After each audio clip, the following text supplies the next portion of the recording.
Glória a Jesus. Cumprimento a todos com a paz do Senhor, amém? Uma boa noite a todos. Tivemos aí um dia maravilhoso, um feriado. Para aqueles que trabalham aí, esse ano, acredito que será acho que o último ou penúltimo do ano no meio de semana. E é um descanso para a gente. E a gente acorda pela manhã pedindo a Deus a misericórdia do Senhor, buscando estar esse dia de feriado, meditando nas coisas de Deus, porque é necessário, se faz necessário a nós estar constantemente buscando aprender com o Senhor. Glória a Deus. Eu peço que você se coloque de pé por um instante. Vamos fazer uma oração, dando início a este culto de ensino da palavra de Deus. Senhor, em nome de Jesus, nós engrandecemos o Teu nome aqui esta noite. Nós venhamos, Senhor, pedir a Ti, Senhor, a Tua misericórdia, a Tua graça sobre nossas vidas, meu Pai. Pedimos, Senhor, que o Senhor venha abrir o nosso coração, abrir o nosso entendimento, para ouvirmos a Tua voz esta noite, e também que o Senhor venha aceitar a nossa adoração sincera, meu Pai, a nossa adoração de coração, Senhor. Iremos Te louvar aqui esta noite, iremos engrandecer o Teu nome, e que o Senhor venha receber, Senhor, como um incenso suave, Pai, em nome de Jesus. Também peço que o Senhor guarde aqueles que ainda estão por chegar, aqueles que já estão aqui, Senhor, que o Senhor venha guardar a cada um, porque tudo, Senhor, que será feito aqui esta noite é para a honra e a glória do Teu nome. Amém e amém. Glória a Deus. Os irmãos podem sentar um momento, e abra sua Bíblia comigo em Miqueias, no capítulo 7. Miqueias fica logo depois de Jonas, antes ali de Naum, Abacuque. Miqueias capítulo 7, nós vamos ler o versículo 18 somente. Amém? Ninguém achou, ninguém disse amém. Tem aqui, Miqueias capítulo 7, versículo 18. Amém? Quem é Deus semelhante a ti? Quem perdoa a iniquidade e passa por cima da transgressão do restante da sua herança? Ele não retém a sua ira para sempre, porque tem prazer na sua misericórdia. Glória a Deus. O Senhor é maravilhoso. Nesse versículo nós aprendemos que Ele nos mostra o seu grande amor e a sua grande misericórdia para conosco. A gente veja a graça do Senhor Jesus, o amor do Senhor Jesus, do Senhor Deus, do Senhor Jesus, desde a criação. Lá com Adão, dando o cordeiro para ser morto, mostrando a sua graça com a humanidade. A gente veja a graça de Deus lá em Noé, em Abraão. A gente veja a graça de Deus lá com Davi, quando Davi erra, comete os seus erros, e a graça do Senhor é muito maior do que os nossos erros. O amor do Senhor é muito maior do que os nossos erros. Bom seria se não pecarmos, bom seria se a gente não errasse. Mas, como João fala, filhinhos, não pequeis, mas se pecares, temos um advogado lá no céu, o Senhor Jesus. Ele intercede por nós. E nós temos o auxílio do Espírito Santo na nossa vida, no nosso dia a dia, no nosso caminhar, no nosso pensar. O Espírito Santo está sempre nos auxiliando e mostrando para nós o grande amor de Deus sobre nossas vidas. Quando a gente acorda pela manhã, ao respirar, a gente sente o amor de Deus. Quando você deitar hoje à noite, você vai perceber como Deus me ama.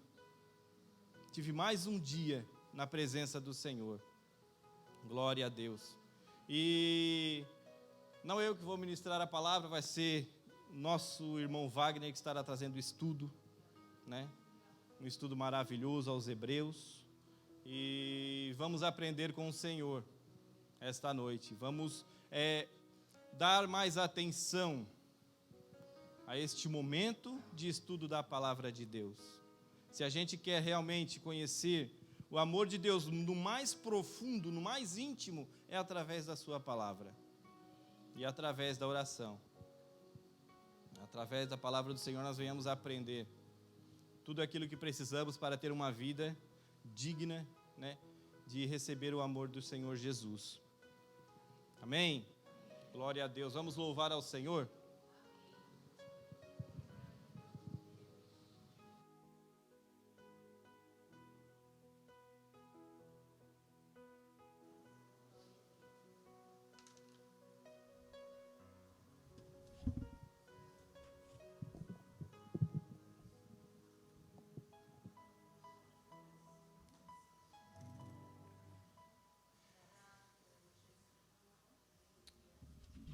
Em nome de Jesus, glórias a Ti, Senhor Deus. Amém, Jesus.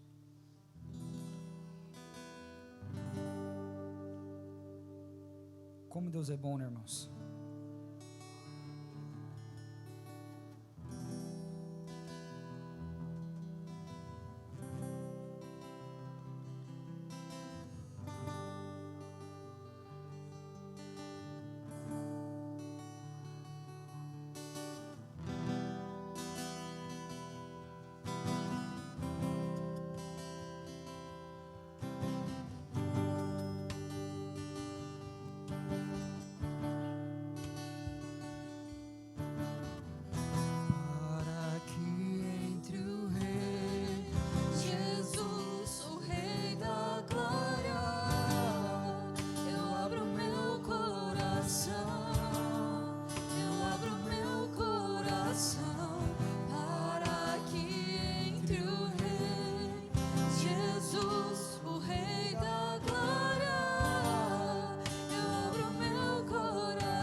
Receba a nossa adoração, Jesus. A Ti toda a honra, toda a glória e todo o nosso louvor.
Te adoramos. Se faça presente aqui nessa noite, Jesus. Nós desejamos a Tua presença. Nós desejamos ver a Ti, Jesus. Receba nosso louvor, receba a nossa adoração. Nós Te amamos, Jesus. Só Tu és santo e digno de receber.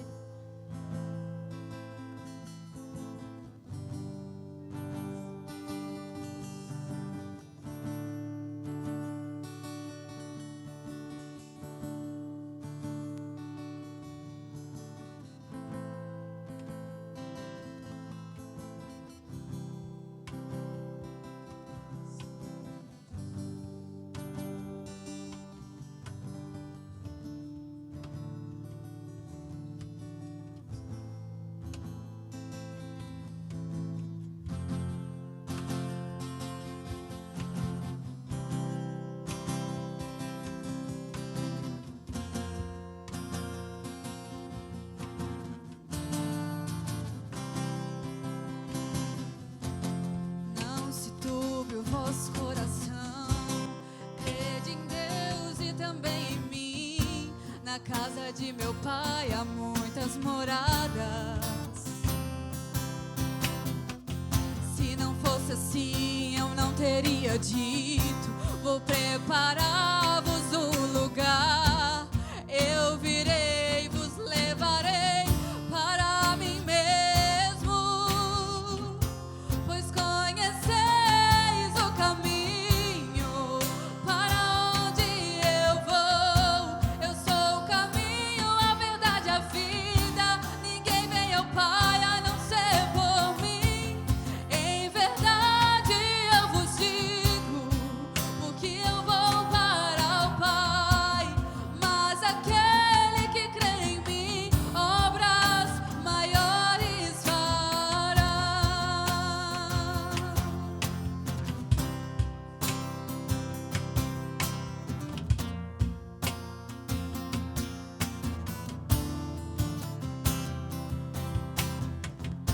Se me amares verdadeiramente, guardareis os seus mandamentos. Eu rogarei ao Pai, Ele vos dará o Consolador, o Espírito da verdade, que o mundo não pôde receber, mas Ele habita em vós e estará em vós para sempre.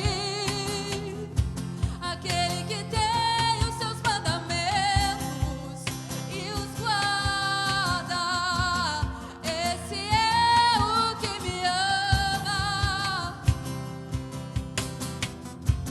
E se alguém me amar, será amado por meu Pai.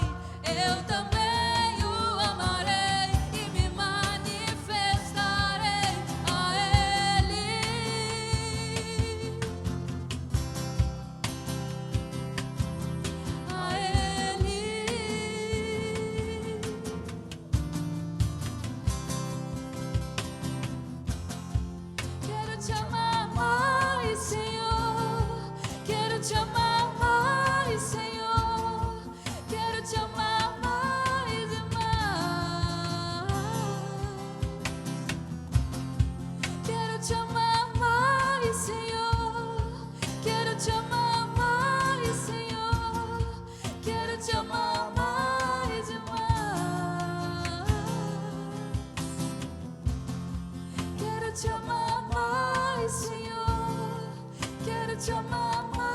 mais, Senhor. Quero te amar mais, Senhor. Atrai o nosso coração a Ti, Jesus. Queremos te amar mais. Queremos te conhecer. Coloca o desejo no nosso coração todos os dias para buscar a Tua palavra, para buscar a Tua face. Queremos te amar mais, Jesus.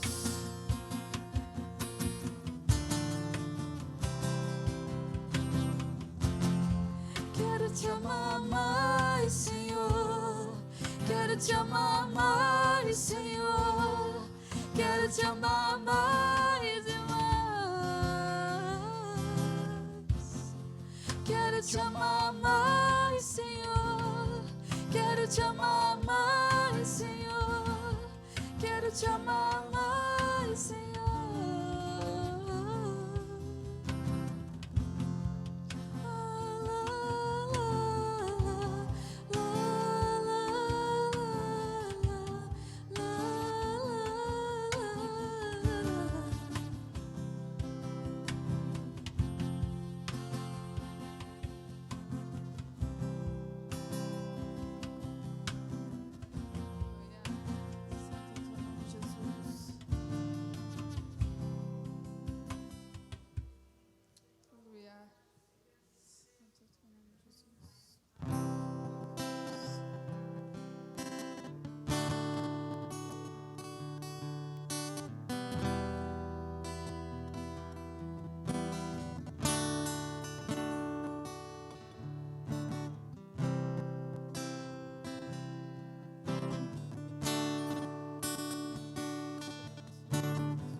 Tirou do jardim,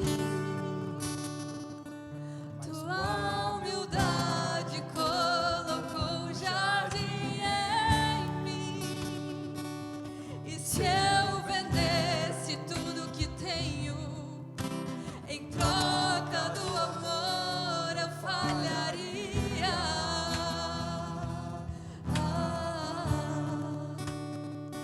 Pois o amor não se compra, nem se merece. O amor se ganha, de graça o recebe. Eu quero conhecer Jesus. Eu quero conhecer Jesus. Eu quero conhecer Jesus. Eu quero conhecer Jesus. O meu orgulho me tirou do jardim. Sua humildade colocou o jardim em mim. E se eu vendesse tudo que tenho em troca do amor, eu falharia.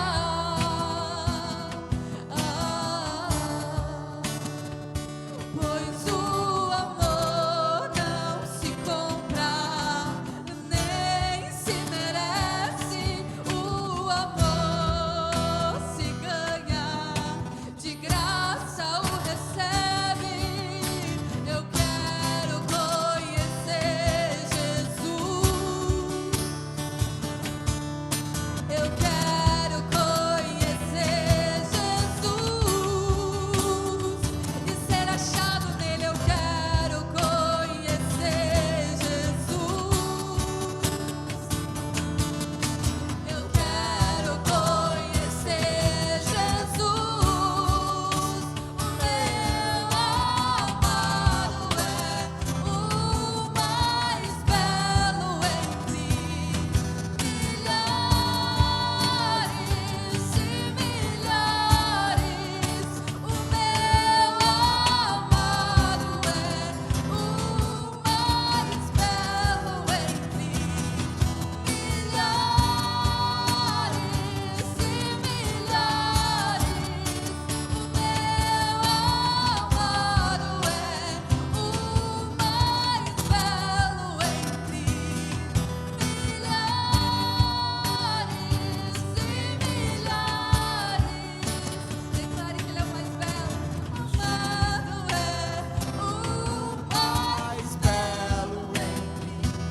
pelo teu amor que nos alcançou.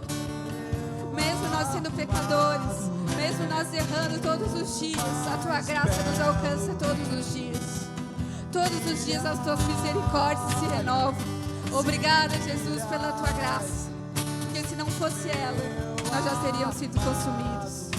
Obrigada, Jesus, pelo teu amor, tão grande amor, que derramou o sangue naquela cruz por cada um de nós aqui nessa noite.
Pôde expressar tamanha grandeza, Senhor Deus.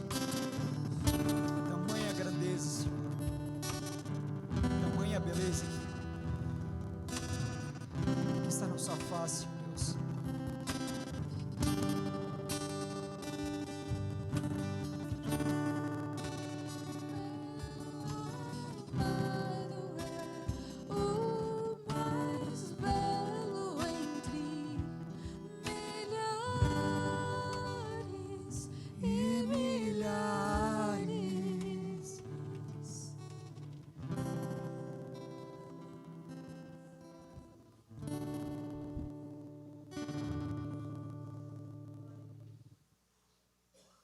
Boa noite, meus irmãos.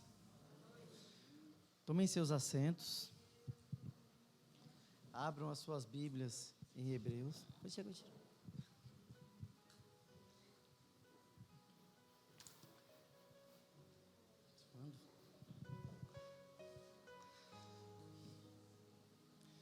Boa noite. Tudo bem com vocês?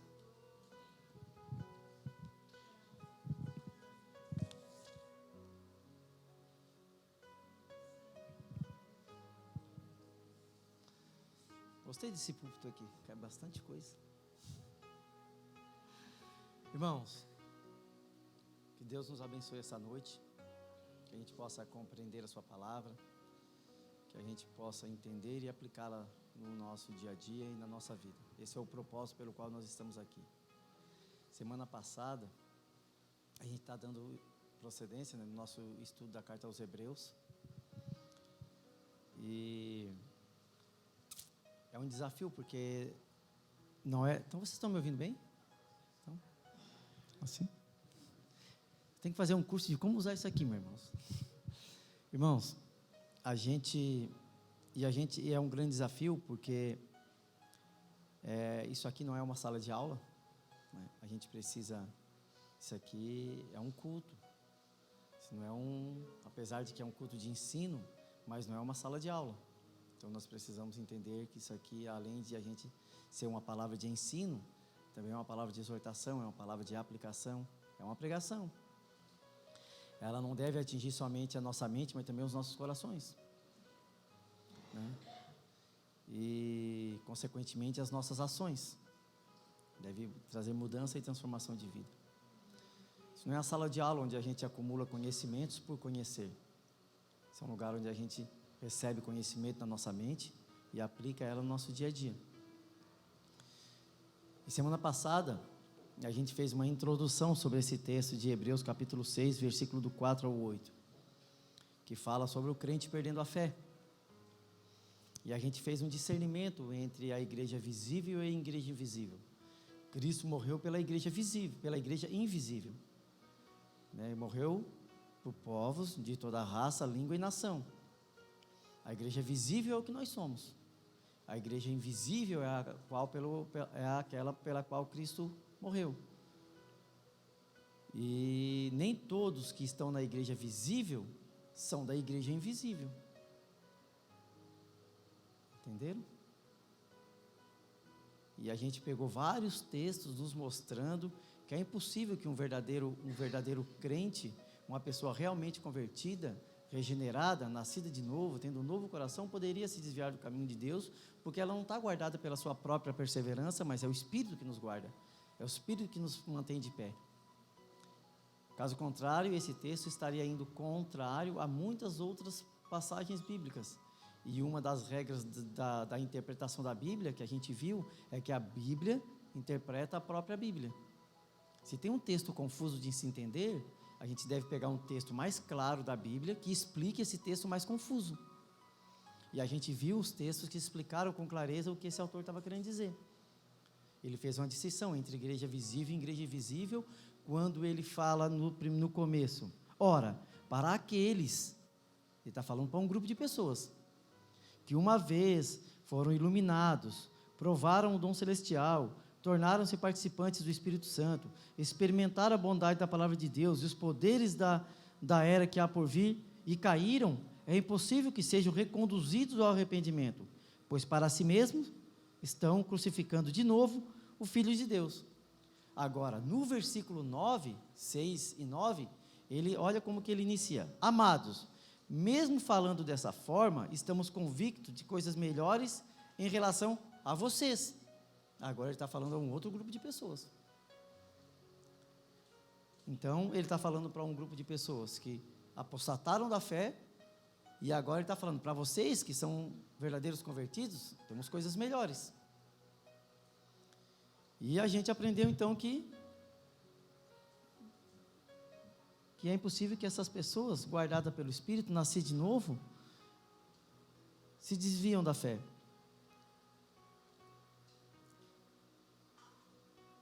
E que maravilha isso, meus. Mas eu achei muito interessante, porque a gente falou do irmão Luciano, que num domingo antes ele pregou e falou para a gente, lembra, que a gente precisa ter certeza da nossa salvação, né? A gente precisa ter certeza da nossa salvação. Você não pode viver com um pé aqui, como cambaleando: hoje eu estou salvo, amanhã eu não estou. Você precisa ter certeza. Mas como que eu posso ter certeza da minha salvação, se é eu que garanto a minha salvação? Irmão, tem dia que eu saio de casa para trabalhar feliz da vida, satisfeito com o meu trabalho, contente, pertinho da minha casa, exaltando as benesses do meu serviço, trabalhando pertinho de casa, almoço na minha casa, estou perto dos meus cachorros, da minha família. No outro dia eu estou indo trabalhar totalmente desanimado, o serviço é ruim, que eu não gosto desse trabalho, quero mudar de emprego, cheio de altos e baixos. A volatilidade da nossa mente e dos nossos sentimentos é muito grande. Hoje você está de um jeito, amanhã não está. Hoje você está feliz da vida por ter a oportunidade de estar congregando, e amanhã você está reclamando que é obrigado a vir na igreja. Como que nós podemos ter certeza da nossa salvação se nós somos guardados por essa instabilidade de sentimentos? A resposta é: a certeza vem porque somos guardados por um Deus imutável, um dos atributos incomunicáveis de Deus, que nós vamos estudar aqui no sábado, a partir do mês que vem, no culto do Aviva. Uhul! Fala, Tati.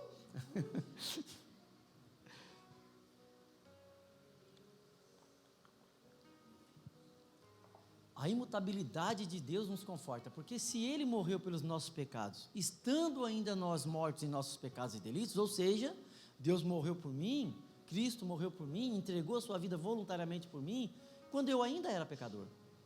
Ele não olhou para mim e viu algo de bom e me trouxe. Wagner é um rapaz que é assim, está fazendo tudo de bom, né? Não, Ele me escolheu antes da fundação do mundo e morreu por mim, mesmo eu sendo inimigo de Deus. E se Deus fez isso por mim quando eu ainda era pecador, quando eu vivia sob a escravidão do pecado, quando eu vivia sobre a inimizade de Deus, e Ele é imutável, por que Ele mudaria agora? indo contra a sua própria personalidade. Deus não muda. E se Ele morreu por você, sendo você ainda pecador, então essa decisão de Cristo é imutável. Somos guardados pela imutabilidade de Deus. E essa já é a introdução da série Atributos. Glória a Deus, porque Deus é imutável. Somos guardados por isso. Só que há um grande problema. E o problema que Paulo enfrentou quando pregou para a igreja de Roma. Lembra quando a gente estudou o livro de Romanos inteirinho, e agora a gente iniciou o livro de Hebreus? Quando Paulo estava pregando para a igreja de Roma, foi esse o problema que ele enfrentou. Quando ele começou a falar sobre a graça, então os romanos começaram a se levantar contra isso. Então, naquela prática de retórica dele, que era a diatribe, que ele fazia uma exposição e já imaginava uma pergunta que eles iam fazer, porque Paulo nunca esteve em Roma antes de ser preso para morrer. Então ele imaginava o que eles iam perguntar e dava uma resposta. E o que Paulo imaginava, a maior dúvida dele seria o seguinte: então, se eu sou salvo pela graça, não sou salvo pelas obras, então eu posso fazer o que eu quiser. Não é verdade? Então esse é um problema, de a gente pregar a graça, a imutabilidade de Deus e a perseverança dos santos. Então beleza, se é Deus que me guarda, se eu sou salvo pela graça, se eu não sou salvo pelas obras, então beleza, posso fazer o que quiser. No encerramento do último estudo nós do Hebreus, o pastor Wagnaldo falou sobre isso. Então posso fazer o que quiser. Eu estava ali no lado do irmão Luciano, foi ele que ele falou, e eu falei para ele, não sei, surgiu esse papo ali: se você pensa assim, então você já está mais morto do que vivo, porque uma pessoa regenerada, uma pessoa salva, não deve nem passar isso pela cabeça dela, porque nós somos escolhidos digitalmente para sermos santos e irrepreensíveis. O processo da sua eleição, o processo da sua escolha, o processo da sua perseverança é justamente o desejo de querer ser igual a Cristo. Não querer as benesses de Deus, mas não Deus. Não querer os benefícios da salvação, mas não o Salvador. Muito pelo contrário. O exemplo de um salvo é querer o Salvador mais do que os benefícios do Salvador. É querer Cristo mais do que o céu. Você quer ir para o céu por quê? Porque lá não tem trabalho? Porque lá não tem sofrimento? Porque lá não tem lágrima? Não, você deve desejar o céu, porque lá tem Cristo, porque é Cristo que transforma o céu em céu. Se Cristo se mudar para o inferno vira céu e o céu vira inferno. Eu acho muito interessante, no livro As Crônicas de Nárnia, Lúcia, uma vez falando com Aslan, e o Aslan estava enviando eles de volta de Nárnia, e ela falou assim: quando que a gente vai voltar? Ela estava triste, e Aslan pergunta para ela: por que você está triste depois de tudo que você viu? Um dia você vai voltar para Nárnia. Dela assim: não é sobre Nárnia, Aslan, é sobre você. Ela estava pouco ligando para Nárnia. A preocupação dela era voltar para Nárnia para se reencontrar com o leão, com o Aslan, que é a simbologia de Cristo. Não é sobre o céu, não é sobre ser salvo, não é sobre aproveitar as benesses da salvação, é sobre o Salvador, é sobre Cristo, é sobre estar com Ele, é sobre poder tocá-lo, é sobre poder ouvi-lo, é sobre poder viver Ele e ter Ele vivendo em nós, por meio do Espírito Santo. Não há espaço para a carne onde o Espírito é vivificado. Então é inconfundível um verdadeiro crente. Não dá para você olhar para um verdadeiro crente, ou olhar para você mesmo e pensar assim: não, então se é Cristo que me guarda, se é Deus que assegura a perseverança dos santos, se é Ele que me escolhe, então, e Deus é imutável, então agora eu vou fazer o que eu quiser, vou viver de qualquer jeito. Se você pensa assim, é uma prova externa de que você não é um convertido, de que não é um regenerado, de que não é um nascido de novo. O desejo de estar com Cristo deve ser maior do que receber de Cristo. E com base em tudo isso, em toda essa introdução que a gente fez, a gente pode entrar no texto. E agora o texto nos chama uma outra faceta do Evangelho, que é sobre a responsabilidade do homem. E eu sempre falo que há 3 grandes mistérios na Bíblia. O primeiro é a Trindade, Deus é um grande mistério e há vários mistérios nas Escrituras. Mas a Trindade, qualquer coisa que você possa usar, qualquer simbologia ou analogia que você possa usar para explicar a Trindade, vai diminuir a Trindade, porque ela é inexplicável. Ela está aquém da capacidade humana. E é isso que Jonas Madureira fala no seu livro Inteligência Humilhada, pastor, que não é que a gente se humilha diante de Deus, é que nós já somos humilhados por natureza, quando nós só conhecemos de Deus aquilo que Ele quer que a gente conheça, mas em contrapartida, nós somos completamente conhecidos por Deus, como diz Santo Agostinho.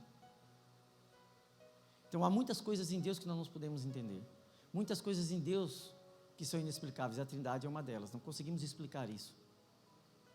O outro grande mistério é as duas naturezas de Jesus Cristo. Cristo não se tornou Deus na cruz, Cristo não se tornou Deus quando recebeu o batismo de João Batista. Cristo sempre foi Deus e sempre foi homem, 100% homem e 100% Deus. Cristo, e essas duas naturezas são indivisíveis.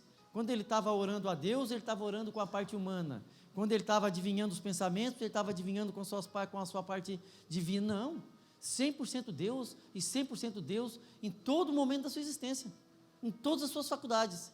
E indivisível essa natureza.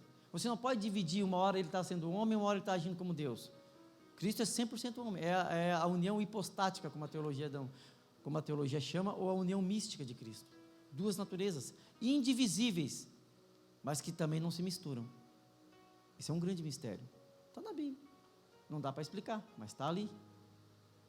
Agora, o terceiro grande mistério é o que fala mais conosco na nossa prática de vida. É a soberania de Deus e a responsabilidade do homem. Deus é soberano em tudo que faz. Deus é soberano na sua escolha. Deus é soberano na nossa perseverança. Mas não anula a nossa responsabilidade. Não anula o nosso dever de permanecermos firmes. A Bíblia também nos fala que nós devemos guardar a nossa coroa. Que nós devemos, aqueles que estão de pé, cuide para que não caia. Nós devemos andar firmes, perseverar na nossa fé, tomar cuidado para que a gente não caia, ficar atento aos nossos passos, às nossas amizades, ao conteúdo daquilo que a gente consome, na internet, em todos os lugares, das nossas conversas, para que a nossa fé não seja abalada, mas fortificada cada vez mais. E agora o autor, Paulo não, porque a gente não sabe se foi Paulo, mas o autor da carta aos Hebreus começa a falar sobre isso. Olha o que diz no versículo 4.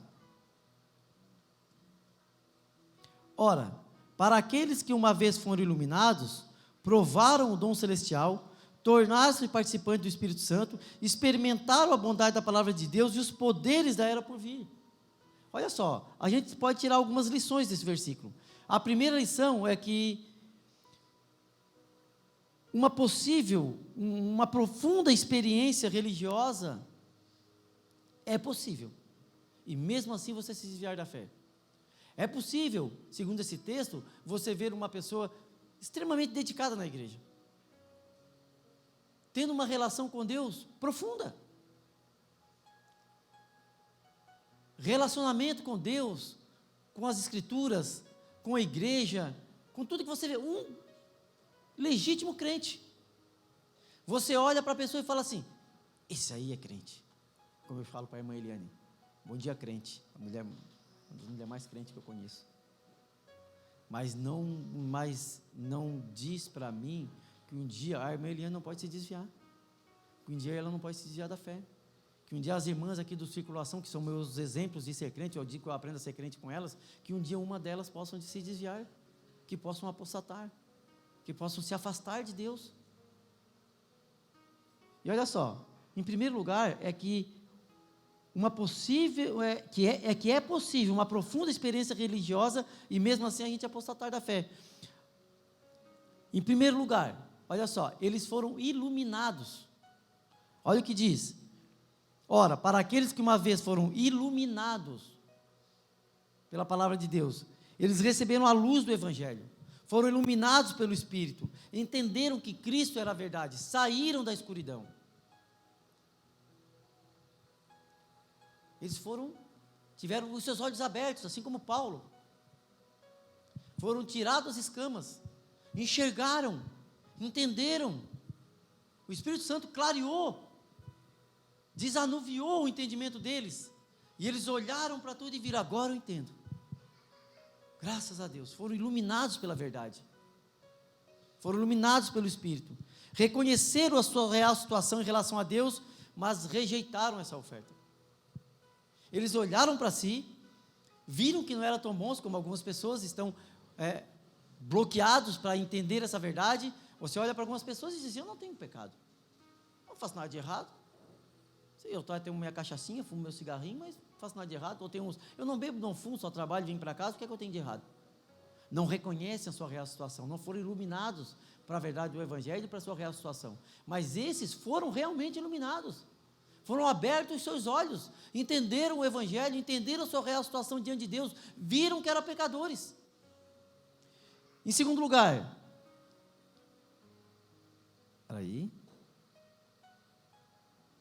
eles provaram o dom celestial. Versículo 4 ainda, provaram o dom celestial.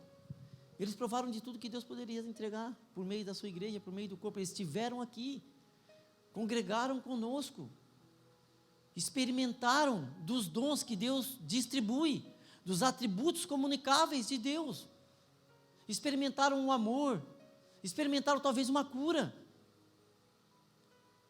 uma transformação, sentiram a alegria de entender quem era Cristo, sentiram a alegria de ver a ação do Espírito Santo. Eles provaram de todos os dons que Deus poderia compartilhar com a sua igreja. E muitas vezes a gente vê umas pessoas assim, a gente pensa: como que pode, meu irmão? Aquele homem foi meu pai na fé, foi a pessoa que me levou para a igreja, eu olhava para ele e via Deus nele. Como que pode? Se desviou de uma forma definitiva, nunca mais voltou, rejeitou, anulou a graça, por causa da rebeldia do seu coração. Participaram da comunhão, sentiram até a emoção de fazer parte disso.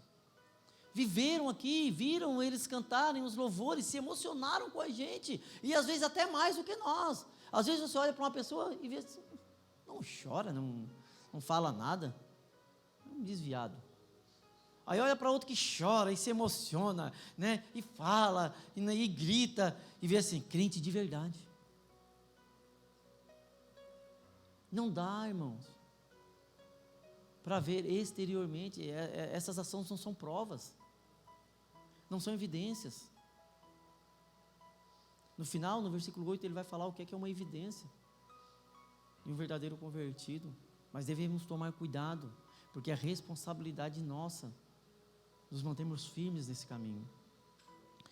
E em terceiro lugar, eles se tornaram participantes do Espírito Santo. Acompanha comigo. Ora, aqueles que uma vez foram iluminados, provaram o dom celestial e tornaram participantes do Espírito Santo. Tudo que Cristo fez, meu irmão, na igreja, no meio deles, eles participaram de tudo isso. O Espírito não agiu em uns e neles não. De forma completa, no corpo, eles estavam ali, eles participaram de tudo que o Espírito fez. Talvez até oraram por alguém e essas pessoas foram curadas pelo poder de Deus, por meio da oração. Participaram da obra, talvez evangelizaram e outras pessoas foram alcançadas por eles. Porque um dos meios da graça é a pregação. A ação do Espírito Santo na vida do crente passa pela pregação, pela evangelização, é meio da graça. Como que eles se converterão se eles não ouvirem? Como ouvirão se não houver quem pregue? E essas pessoas talvez tivessem até evangelizado, pregaram para as pessoas, trouxeram pessoas para Deus, talvez até se alegraram, dizendo: ganhei tantas almas para Deus, preguei e ganhei tantos para Cristo, tantos por meio da minha vida. Mas no final, se desviaram. No final, abandonaram a fé, rejeitaram a obra do Espírito e foram participantes. Em quarto lugar, provaram a boa palavra de Deus, versículo 5. Experimentaram a bondade da palavra de Deus e os poderes da era por vir. receberam a palavra.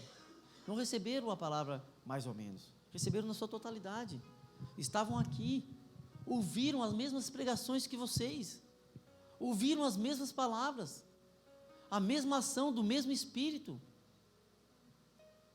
Receberam tudo que Deus poderia lhes dar por meio da palavra, porque somos convertidos pelo poder da palavra, e eles receberam isso, experimentaram isso, viveram isso. Ou seja, todas as evidências de uma pessoa realmente convertida estavam ali, como eu, como você.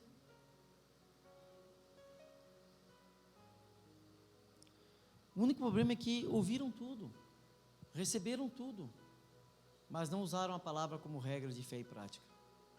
A palavra chegou à sua mente, mas não desceu ao seu coração e não agiu nas suas atitudes.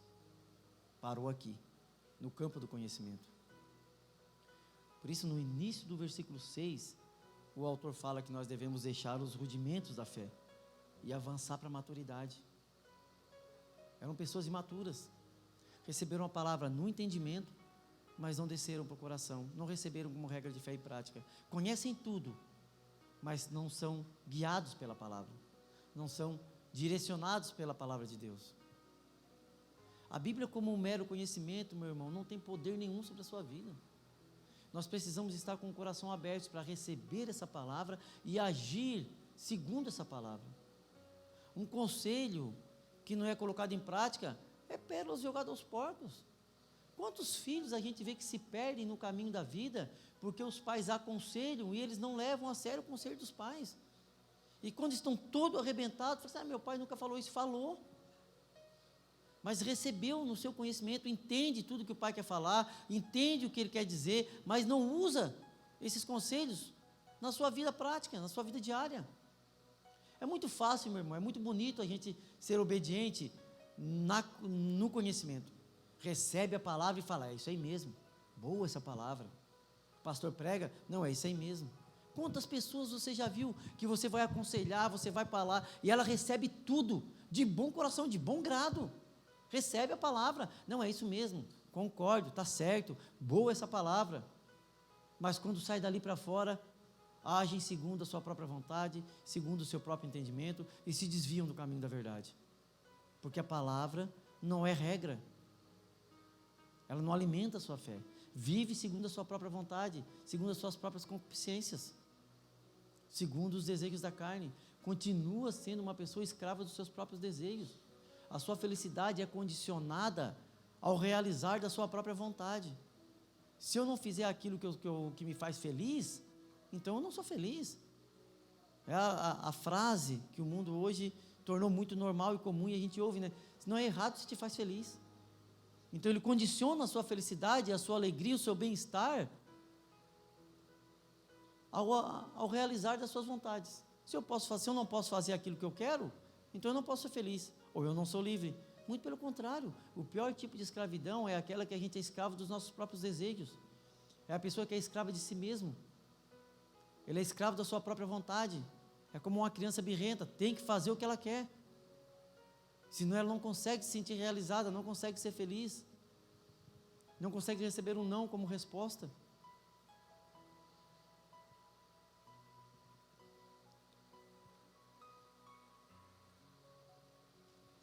E a segunda grande lição que a gente aprende é que algumas pessoas, elas simplesmente desistem da fé. Essa palavra grega que aparece aqui no versículo 6, e caíram, ela é usada somente aqui no Novo Testamento. E ela foi usada na tradução da Septuaginta para traduzir severos casos de infidelidade e apostasia. E a gente pode ver o porquê que ela foi usada aqui. Se é devido à severa rejeição e a consequência de quem comete esses atos. Quem faz isso, caíram na fé, é impossível que sejam levantados novamente. Ou seja, aqueles que apostataram da fé, é impossível que sejam levantados da mente. A gravidade da causa de a gente ser esse tipo de pessoa. Veja bem que ele não está falando para as pessoas que não conhecem o Evangelho. Ele não está falando para as pessoas lá no mundo. Ele está falando para nós. Pessoas que experimentaram tudo Não tem mais o que provar. Não tem mais o que te entregar. Foi lhe dado tudo. Foi aberto os cofres dos tesouros celestiais. E não conseguiu encontrar valor nisso. Não conseguiu encontrar valor naquilo que Deus dá, naquilo que Deus pode entregar, numa comunhão com o Espírito, nos dons celestiais, na palavra de Deus. O tesouro dele está em outro lugar. Está no mundo, está nos seus desejos. No satisfazer da sua própria vontade. E nós somos muitas vezes levados pelas histórias de experiências positivas da igreja primitiva, de que pessoas não abandonavam a fé, de que naquela época eles eram persistentes, naquela época eles eram perseguidos e eles continuavam firmes, mas muitas pessoas abandonaram a fé, muitas pessoas abandonaram Cristo, por causa da perseguição, por causa da rejeição. E nós devemos olhar para esses exemplos negativos também, porque não é só no nosso tempo, meu irmão, que as pessoas abandonam a fé, não é só no nosso tempo que as pessoas rejeitam. Naquele tempo, existia também uma grande porcentagem de pessoas que abandonavam a igreja. Se assim não fosse, essa palavra de exortação seria nula. Se ele falou isso daqui, é porque realmente isso estava acontecendo. Um exemplo negativo para a gente usar de forma positiva. Depois de dizer que eles foram iluminados, provaram o dom celestial, se tornaram participantes do Espírito Santo e provaram a boa palavra de Deus, ele fala que eles caíram. Como pode, meu irmão? E nós devemos usar esse exemplo para nossas vidas hoje. Estamos aqui, isso não pode nos fazer com que a gente se sinta melhor do que ninguém. Não pode fazer com que a gente se orgulhe demasiadamente. Porque eu estou na igreja, porque Deus me usou para pregar a palavra, porque Deus me usou no louvor, porque Deus me usa lá na oração, porque Deus me usa aqui, Deus me usa aquilo, e a gente vai deixando com que essas coisas inundem o nosso coração e vai inflando o nosso ego. E o orgulho precede a queda, meus irmãos. Devemos reconhecer que tudo que há em nós é obra de Deus. E agora eu não sei quem falou essa frase, eu acho que foi Martinho Lutero, eu não lembro direito, mas ele dizia que tudo que há de bom em mim é Deus, e tudo que há de ruim em mim sou eu mesmo. Devemos reconhecer que tudo que sai de bom da gente, toda boa dádiva e todo dom perfeito vem do Pai das luzes. Não nasce em nós mesmos, não é fruto da nossa própria vontade, é Ele, é Deus agindo por nosso meio. Então tão logo Deus feche a torneira, estanque a fonte, nada de bom pode sair de nós. Nós voltamos a ser terra seca, sem dar frutos. Então devemos nos humilhar diante da poderosa palavra de Deus e reconhecer que ela é a nossa regra de fé e prática. Toda a nossa fé, toda a nossa forma de viver deve fluir daqui, de a gente se viver segundo essa palavra. Eu quero ter mais intimidade com Deus, a nossa intimidade com Deus deve fluir da sua palavra. Eu quero ter um relacionamento mais profundo com Deus, o nosso relacionamento mais profundo com Deus deve fluir do conhecer e praticar a sua palavra. Deus se revela ao homem por meio da sua palavra, por meio das escrituras. Toda heresia, toda seita, meu irmão, nasce de uma visão, de alguém que recebeu um anjo, de alguém que teve uma visão celestial, de alguém que teve um sonho. Toda heresia, toda seita nasce de algo que está externo à palavra de Deus. Os modernos profetas, que se sentem na legalidade de criar doutrinas, porque receberam algo que não está na Bíblia. O profeta moderno tem legalidade para receber algo de Deus que não está na Bíblia, e ficam criando doutrinas e heresias, e daí nascem seitas. Porque a nossa regra de fé, a igreja, ela está estruturada, está alicerçada sobre a palavra de Deus, sobre os ensinos dos apóstolos. O fundamento dos apóstolos é a estrutura na qual a igreja foi alicerçada. Esse fundamento não pode ser mudado, não pode ser acrescentado nem tirado nada. Tudo que nós fazemos é fruto disso, nosso relacionamento com Deus é fruto disso. Nossa intimidade com Deus é fruto disso aqui, dessa palavra. Lida, entendida e colocada em prática. Como diz Hernando Dias Lopes, a pregação é ler, explicar e aplicar o texto. Toda pregação que não flui do texto bíblico não é pregação. Pode ser uma palestra, mas a pregação ela flui, ela nasce do texto. Então toda pregação precisa ser, o texto precisa ser lido, o texto precisa ser explicado e o texto precisa ser aplicado. Fora isso, meu irmão, você lê um texto e, como diz Hernandes, faz viagens intergalácticas e nunca mais volta para o texto. Aí você termina o culto pensando, ele falou sobre isso, falou sobre aquilo, mas qual foi o texto mesmo que ele leu? Nem lembro mais. O texto foi só um pretexto para ele iniciar e falar aquilo que ele queria falar. Pessoas que preparam o sermão e depois vai procurar um texto. Agora tem que encontrar um texto que encaixe nesse sermão. Não pode. A pregação tem que nascer do texto. Tem que fluir do texto. Tem que abrochar do texto. Por isso nós devemos ficar atentos. Por isso que eu dou valor para a igreja que fica assim, com a Bíblia aberta enquanto o pregador prega. Confirmando. Conferindo. O irmão Wagner falou que depois eles caíram. Realmente está aqui, caíram. Vou assinalar esse caíram para ver se é isso mesmo que ele falou. Ele falou que é impossível que sejam reconduzidos ao arrependimento. Vou ver se é isso mesmo. Depois eu vou conversar com ele depois do culto para ele me explicar melhor isso aqui que eu não entendi. Ou perguntar para o pastor. Irmãos,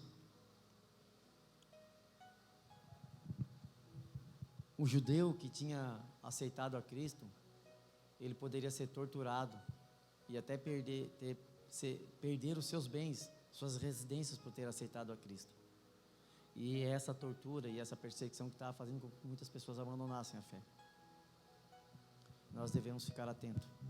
A nossa perseguição hoje, ela é... Como é que eu posso falar? Ela não é física, não é uma perseguição carnal, mas ela é uma perseguição que está na nossa consciência, no campo do nosso conhecimento.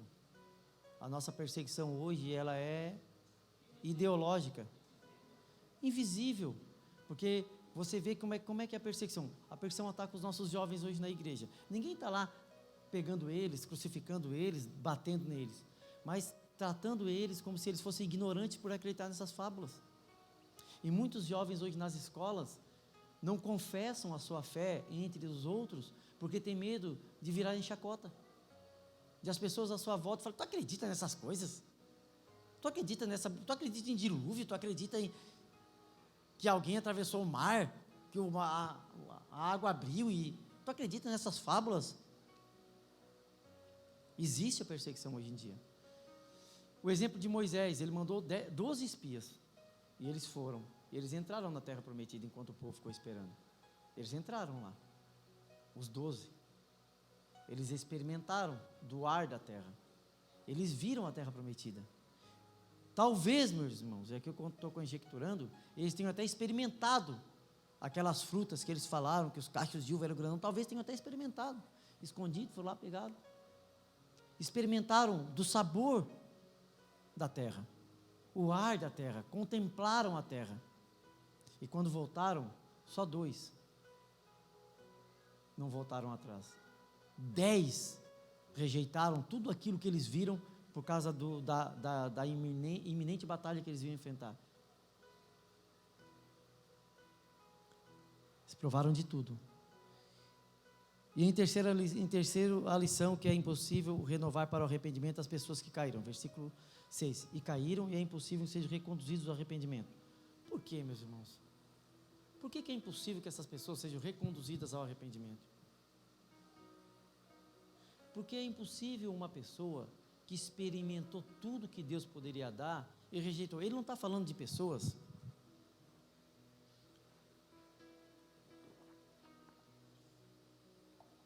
Irmão, vou estourar meu tempo em 10 minutos. Tá bom? 10 minutos. Prometo. É impossível que... Ele não está falando de pessoas que ouviram uma pregação e ficaram em dúvida. Ele não está falando de pessoas que estão lá e só ouvem falar de Cristo. Alguém falou lá numa reunião, lá na empresa dele. Ele não está falando desse tipo de pessoa. Ele está falando de pessoas que foram iluminados pela palavra. Experimentaram o dom celestial. participaram da obra do Espírito Santo. Ou seja, tudo que Deus poderia oferecer por meio da igreja para que ele se convertesse foi feito. Ele experimentou tudo, ele sentiu o gosto, ele teve a opção de julgar entre um e outro. Ele olhou para tudo aquilo, experimentou tudo aquilo, olhou para o mundo, olhou para isso aqui, pesou na balança da sua consciência e disse assim: não vale a pena. Não vale a pena.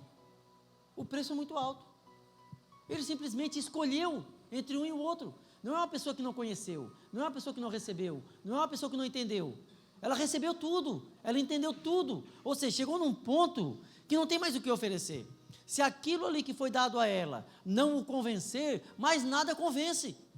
Então, para essas pessoas é impossível que elas sejam reconduzidas ao arrependimento, porque não tem mais nada que possa ser feito para que ela se convença. Você que está aqui na igreja hoje, eu que estou aqui, há mais algo que Deus possa te dar para te convencer de que Ele é o Salvador da tua vida, de que você necessita de um Salvador, se hoje você decidir se afastar?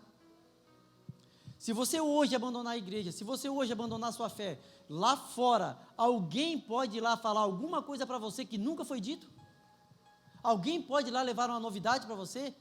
Alguma coisa assim, isso daí é verdade, isso aí eu nunca ouvi, isso aí eu não sabia. Não existe nada que possa ser dito, meu irmão, que possa te convencer que já não tenha sido dito já. Não tem nada que Deus possa te oferecer lá, que Ele já não está te oferecendo aqui. Então não há por que se convencer. E essas pessoas levaram a obra de Cristo, levaram Ele à ignomínia, à vergonha, como diz o texto. Por quê? Porque você rejeitando isso como uma fábula, torna isso uma vergonha. Ou você aceita como uma verdade, ou você aceita isso como um simples crucificação. Um pobre coitado que foi lá e disse que era o Salvador, mas não era. Mataram ele, esculacharam ele e mostraram para todo mundo que era um pobre coitado. Rejeitou isso, levou Cristo à vergonha. Ou a obra de Cristo é salvação para a sua vida, ou é loucura. Ou é salvação, ou é vergonha. Quem rejeita a crucificação como salvação, tem que aceitá-la como uma vergonha para quem morreu. Ineficaz, não valeu para nada. Só passou vergonha na cruz. É impossível que essas pessoas sejam reconduzidas ao arrependimento. Por isso é a importância da Santa Ceia. Nós devemos lembrar todo mês, eu acho que deveria ser até mais vezes, devido à falta de capacidade que nós temos de reter uma informação. Eu acho que há um tempo atrás poderia ser mensal, acho que nós deveríamos mudar para 15 dias. E daqui a um tempo para toda semana a gente lembrar que Cristo morreu pelos nossos pecados, que a morte dele não foi uma morte etérea, só no campo do pensamento, do conhecimento, mas foi prática, foi real, foi verdadeira, e nós precisamos relembrar disso, para que ela não torne uma vergonha, e nós devemos tomar cuidado, porque isso daqui, esse problema, é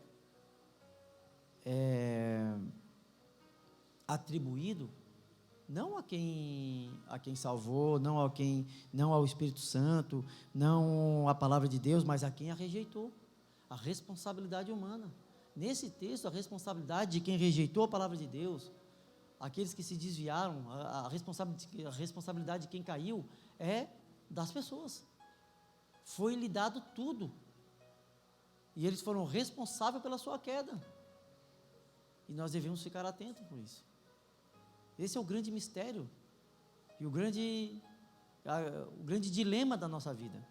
É viver a soberania de Deus e lidar com a nossa responsabilidade, de lutar com todas as nossas forças, com todo o vigor da nossa alma, do nosso espírito, da nossa fé, para não rejeitar a Cristo, para não nos desviar dos nossos caminhos, para não nos entregarmos aos prazeres da carne, para não nos rendermos às ofertas do mundo, para não fazermos como Eva. Se você comer, você vai ser igual a Deus. O nosso desejo de ser Deus da nossa própria vida, de não ser submetidos à vontade de Deus, porque isso pode parecer fraqueza, mas é justamente na nossa fraqueza que nós nos tornamos fortes, como Paulo fala. E por fim, meu irmão, ele vai usar a analogia da terra. Ele fala no versículo 7, pois a terra que absorve a chuva, que cai frequentemente e dá colheita proveitosa àqueles que cultivam, recebe a benção de Deus. Mas a terra que produz espinhos e ervas daninhas é inútil e logo será amaldiçoada. Seu fim é ser queimada. Ele termina fazendo uma analogia muito legal. Porque a semente foi a mesma, choveu da mesma forma sobre a terra, os cuidados do agricultor foi o mesmo, o cultivo foi o mesmo, mas uma terra deu bons frutos e a outra deu espinhos e abrolhos. Como que você conhece, meu irmão, se uma árvore é boa ou ruim? Pelos frutos. Se tiver uma analogia que eu já devo ter dito aqui, tem 2 pés de laranja. Aí você vai ali, como que você sabe se essa laranja, se um pé é bom e o outro é ruim? Tem um que é bom, tem outro que é ruim. Como que você sabe se um é bom e o outro é ruim? Não há como saber, meu irmão, se você não for lá experimentar o fruto. Aí você pega o fruto de um pé e a laranja é muito doce.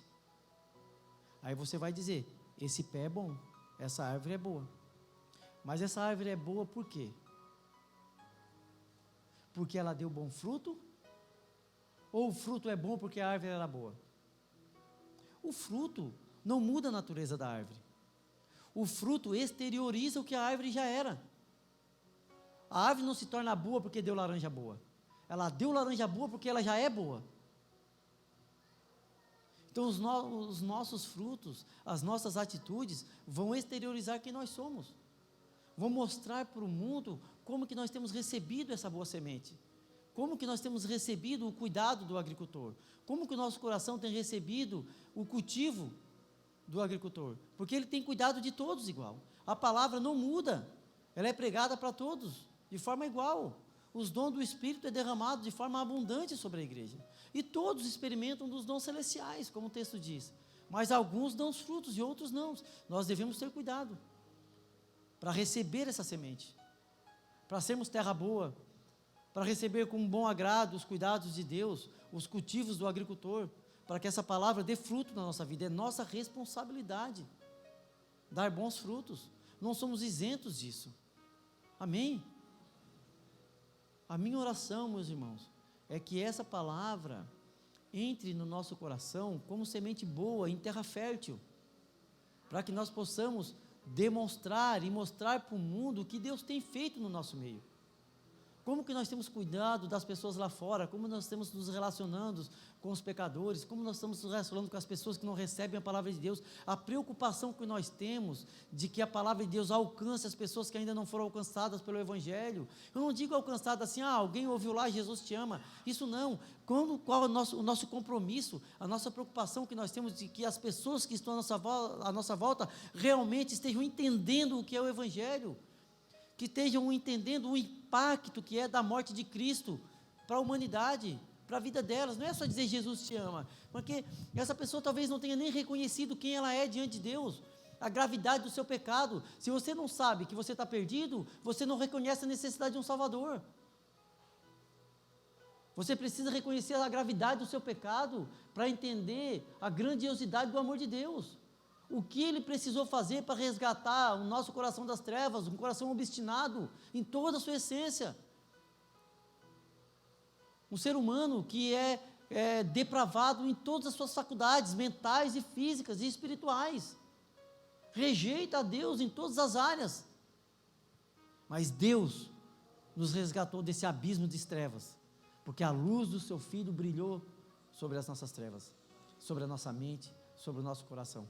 Recebemos, somos iluminados, recebemos os dons celestiais, participamos do Espírito Santo, recebemos a boa palavra e agora somos responsáveis em dar bons frutos. Que Deus nos abençoe, meus irmãos. E Ele nos abençoa. E eu termino esse culto com o que o irmão Júlio César pregou no começo. Não há Deus como o nosso Deus, que tem misericórdia e esquece o pecado. Ele não fala que Ele perdoa, Ele esquece o pecado daqueles que o pertencem. Miqueias capítulo 18, capítulo 7, versículo 18. Ele não fala que Ele perdoa somente, Ele esquece o pecado daqueles que o pertencem. Glória a Deus. Amém? Que Deus abençoe cada um de vocês e até a próxima.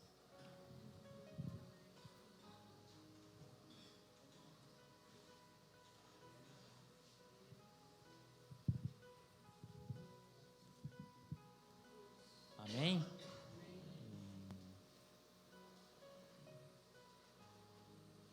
Quando eles começaram a pedir um milagre para Jesus, um sinal para Jesus, Jesus chamou de uma geração incrédula e perversa, adúltera e perversa. E sabe para quem que ele falou isso? Foi para aqueles que tinham todos os sinais possíveis para acreditar que ele era o Messias. Aqueles que tinham toda a profecia, toda a revelação de Deus, eles tinham. Para quando ele chegasse, eles identificassem ele como Messias. E Jesus, e sabia que eles pensavam que eram filhos de Abraão. Nós somos filhos de Abraão. Ele é assim: se vocês fossem filhos de Abraão, vocês fariam as mesmas obras de Abraão. Mas vocês são filhos do diabo. Uma geração que pensava que era filha de Abraão, mas não realizavam as obras de Abraão. E era uma geração adúltera e perversa. Ele assim: vocês querem um sinal? Eu vou dar um sinal para vocês. Apenas o sinal do profeta Jonas. Ele assim: eu vou morrer e vou ressuscitar no terceiro dia. E se isso não for suficiente para vocês, tchau para vocês. Essa é a suficiência para todos nós. Deus não esconde a vontade dele de nós. O que nós precisamos saber para viver conforme a sua vontade, ele revelou para nós. Deus não chega para o Rogerinho e diz assim: Rogerinho, ó, vive a minha vontade aí. Tu, Rogerinho, qual é a tua vontade? Não sei, descobre aí, te vira, Rogerinho. Tu fala isso para o teu filho? Não, tu chega: meu filho, a minha vontade é essa, essa e essa. Ele revela para nós. Então a grande pergunta não é dizer assim, ó: Senhor, qual é a tua vontade que eu quero praticar? Não, a grande pergunta é: Senhor, quem eu devo ser? Porque é isso que vai fazer toda a diferença. Porque quando você se tornar aquilo que você tem que ser, esquece, a vontade dele vai entrar em você. E você vai viver essa vontade em toda a plenitude. Porque a grande vontade de Deus é nos tornar a imagem e semelhança do seu Filho. A hora que você se tornar a imagem e semelhança do Filho de Deus, amigo, você vai ser sempre filho de Deus. E o Espírito Santo vai testificar no teu espírito. E você vai clamar com toda certeza no seu coração: Abba, Pai, Papai querido. E Ele jamais irá te lançar fora. Amém? Outra coisa para encerrar, calma aí, eu não vou pregar de novo, tá? Mas estou com vontade de pregar. Mas calma. Não vai anular nada que o Wagner falou. Sobre a árvore e o fruto. Você já viu uma árvore com laranja e abacate no mesmo pé? Não sei, só se fizer um enxerto aí, uma loucura, não sei se é possível. Agora você já foi numa laranjeira e provou uma laranja, era doce. Provou outra, era azeda. Provou outra, era doce, outra era azeda, não. Ou é tudo doce, ou é tudo azeda. Não é mesmo? Ou alguém já viu isso? Se viu, é algo que fora do normal. Mas de uma fonte doce vai sempre sair água doce. Se ela for amarga, irmão, não adianta ela bater no peito e dizer que é doce, porque a hora que for provado, vão ver que é amarga. Amém? Obrigado, irmão Wagner, por mais esse estudo aí. Dúvidas? Dúvidas? Vão ler a Bíblia, irmão. Vão ler a Bíblia, vão estudar, vão se virar, vão correr. E último caso, procura o irmão Wagner aí, que ele resolve para você. Vamos se colocar de pé?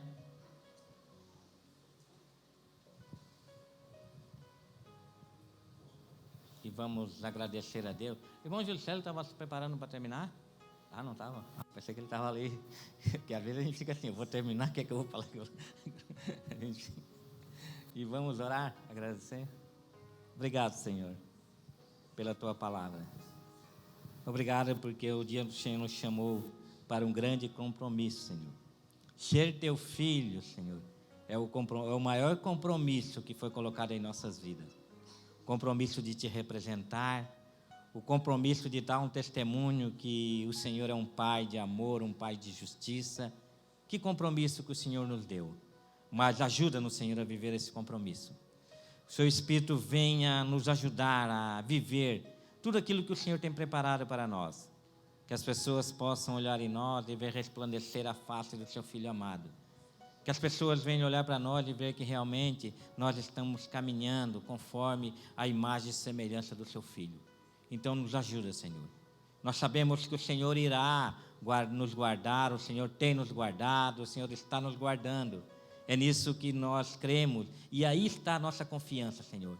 Num Deus que tem todo o poder, que esqueceu os nossos pecados, está nos conduzindo com graça e sabedoria. Então ajuda-nos, Senhor.